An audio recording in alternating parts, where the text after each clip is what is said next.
but it also needs to get through to candidates that if you want to reach people, the people we need to reach most are the people who are completely tuned out of political news.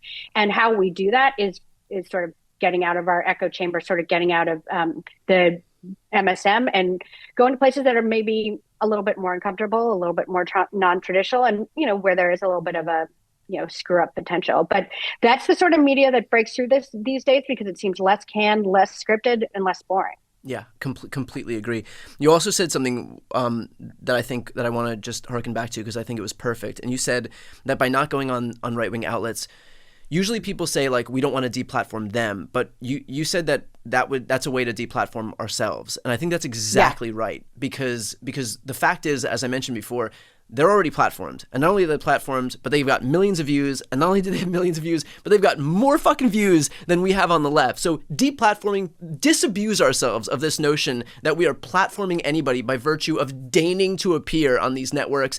They've got the audience already. That ship has sailed. But I do think that you're completely right in that the only people that it's hurting is that by virtue of not going on these networks, yes, because they might have said something at some point in the past. Look, everybody's got shit. Everybody's got skeletons in their closet. Their audience is listening to them. And this is not about imposing purity tests and saying that we are only going to talk to people who, again, are like aligned perfectly with every public statement they've made in their entire lives, align perfectly with every stated policy position of the Democratic Party. If we're going to be that's lonely on the top of that mountain.